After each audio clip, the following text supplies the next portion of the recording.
ମୁଁ ଆଜି ଆମ ଗାଁ ଭୋଗ ଦୋକାନରୁ ଦୁଇଟି ଘଣ୍ଟି କିଣିକି ଆଣିଲି। ଆଉ ଘଣ୍ଟି ଆଣିବାର ରହସ୍ୟ କ'ଣ ଆପଣମାନେ ଭିଡ଼ିଓଟିକୁ ଶେଷ ଯାଏଁ ଦେଖନ୍ତୁ। ହ୍ୟାଲୋ ଫ୍ରେଣ୍ଡସ୍, ଜୟ ଜଗନ୍ନାଥ। ମୁଁ ଆଜି ସକାଳୁ ସକାଳୁ ଉଠି ଘର ବାହାରେ ବସିକି ମୋର ଗୋଟେ ସାଙ୍ଗକୁ ଅପେକ୍ଷା କରିଛି। ଏବେ ମୋ ସାଙ୍ଗ ଆସିକି ମୋ ପାଖରେ ପହଞ୍ଚିଗଲା। ଆଉ ପହଞ୍ଚି ସାରିବା ପରେ ଆମେ ଡାକୁଛି ଆସ ଯିବା ମିଶନ। ତାପରେ ଆମେ ଆଉ ଡେରି ନ କରି ଆମେ ସିଧା ବାହାରିଗଲା ଆମ ମିଶନକୁ ସକ୍ସେସ୍ କରିବା ପାଇଁ। ଯେହେତୁ ମୋ ସାଙ୍ଗ ଆଜି ପୁରା ସକାଳୁ ସକାଳୁ ଉଠି ପଡ଼ିଛି, ସେଥିପାଇଁ ତା ଆଖି ଭଲସେ ଫିଟିନି, ତ ସେଥିପାଇଁ ତା ଆଖିକୁ ମଳୁଛି। ସେଠୁ ଆମେ ସିଧା ଚାଲିଲୁ, କିନ୍ତୁ ଆପଣମାନେ ଭିଡ଼ିଓଟିକୁ ଶେଷ ଯାଏଁ ଦେଖନ୍ତୁ। ଆପଣମାନେ ଭାବୁଥିବେ କି ଆମ ମିଶନଟି କ'ଣ? ଆମ ମିଶନଟି ହେଉଛି ଏହା କି ଯେହେତୁ ଆଜି ଆମର ବୋଲବମ୍ ଯିବାର ଥିଲା, ତ ଆମେ ଆଜି ସକାଳୁ ସକାଳୁ ଉଠି ବାହାରି ପଡ଼ିଲୁ ଫୁଲ ତୋଳିବା ପାଇଁ। କିନ୍ତୁ ଆଜି ସକାଳର ସୂର୍ଯ୍ୟ ଉଦୟର ଯୋଉ ଭିଉଟା ନା ପୁରା ମସ୍ତ ଲାଗୁଛି।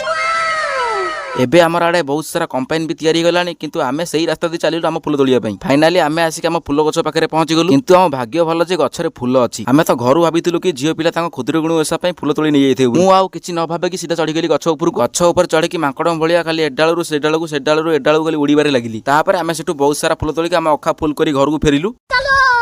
ଘରକୁ ଆସିଲା ପରେ ମୁଁ ଗଲି ଆମ ଗାଁ ଭୋଗ ଦୋକାନକୁ। ଯେହେତୁ ମୋର ଗୋଟେ ଭୋଗ ପୋଡ଼ିଆ ଆଉ କିଛି ଘଣ୍ଟି ଆଣିବାର ଥିଲା, ପହଞ୍ଚିବା ପରେ ମଉସା ମତେ ଗୋଟେ ଭୋଗ ପୋଡ଼ିଆକୁ ଦେଇ କହିଲେ କି ପୋଡ଼ିଆଟା ତୁ ଖୋଲିଦେ, ତା ଭିତରେ ସାଲୁ କପଡ଼ା ପଶିବ ବୋଲି। ତାପରେ ପୋଡ଼ିଆକୁ ରେଡି କରି ସାରି ମୁଁ ଦୁଇଟା ଘଣ୍ଟି କିଣି ଆଣିଲି। ଯେହେତୁ ମୋ ବାହୁଙ୍ଗିରେ ବାନ୍ଧିବାର ଥିଲା, ତ ମୁଁ ଦୁଇଟା ନେଇ ଆସିଲି। ସବୁ ଜିନିଷ କିଣାକିଣି କରି ସାରିବା ପରେ ମୁଁ ଘରକୁ ଆସି ରେଡି ହୋଇ ବାହାରି ପଡ଼ିଲି। ତାପରେ ମୁଁ ଆସିକି ଆମ ଗାଡ଼ିକି ଦେଖିଲା ବେଳକୁ ଆମ ଗାଡ଼ି ପୁରା ବାହାଘର ବର ଗାଡ଼ି ଭଳିଆ ପୁରା ସଜାସଜି ହୋଇ ଛିଡ଼ା ହେଇଗଲାଣି। ସେଠୁ ଆମେ ଆଣିଥିବା ବ୍ୟାନର ଆମ ଗାଡ଼ିରେ ମରା ହୋଇ ସାରିକି ଗାଡ଼ି ଏବେ ପୁରା ରେଡି ହୋଇ ସାରିଲାଣି। ତାପରେ ରୋଷେଇବାସ ପାଇଁ ଗାଡ଼ିରେ ସବୁ ଜିନିଷପଟା ଲୋଡ୍ ହେଲା। ମୋର ଗୋଟେ ଭାଇ ପ୍ରକୃତରେ ଇଏ ହିଁ ବୋଲବମ୍ ଯାଉଛି। ଦେଖନ୍ତୁ, ବାହୁଙ୍ଗିରେ ଗାମୁଛା, ହାତରେ ଜରି, କାନରେ ଫୋନ, ଇଲୋ ବାପ ଆଉ କ'ଣ ହବ। ତାପରେ ଆମ ଗାଡ଼ି ବାହାରିଲା ମନ୍ଦିର ଯାଇ ପୂଜା ହବ ବୋଲି, କିନ୍ତୁ ଆମ ଛୁଆଙ୍କର ଯୋଉ ନାଚ,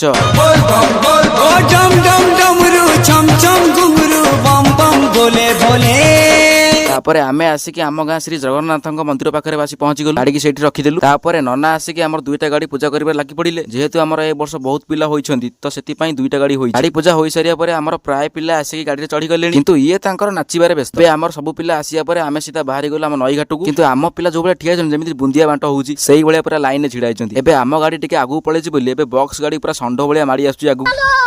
ତାପରେ ଆମେ ବି ଷଣ୍ଢ ଭଳିଆ ମାଡ଼ିଗଲୁ ନଈ ଘାଟକୁ।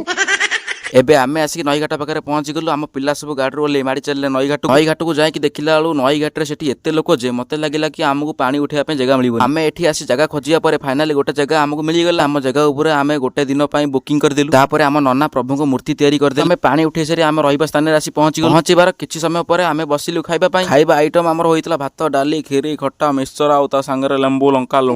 ଖାଇସାରିବା ପରେ ଟିକେ ରେଷ୍ଟ ନେଇକି ତାପରେ ଆମେ ରାତି 3ଟାରୁ ଉଠି ବାହାରି ଗଲୁ ମନ୍ଦିରକୁ ପାଣି ଢାଳିବା ପାଇଁ। ତାପରେ ଆମେ ଠାକୁରଙ୍କ ପାଖରେ ପାଣି ଢାଳି ସାରି ଆମେ ବାହାରି ଗଲୁ ସିଧା ମା ଶାରଳାଙ୍କ ପାଖକୁ। ତ ଆଜିର ଭିଡ଼ିଓ ଏତିକି। ଭିଡ଼ିଓଟି ଭଲ ଲାଗିଥିଲା ଲାଇକ୍, କମେଣ୍ଟ, ସବସ୍କ୍ରାଇବ କରିବା ପାଇଁ ଭୁଲିବେ ନାହିଁ। ନେକ୍ସଟ ଭିଡ଼ିଓ ପାର୍ଟ 2 ରେ ଆସିବ।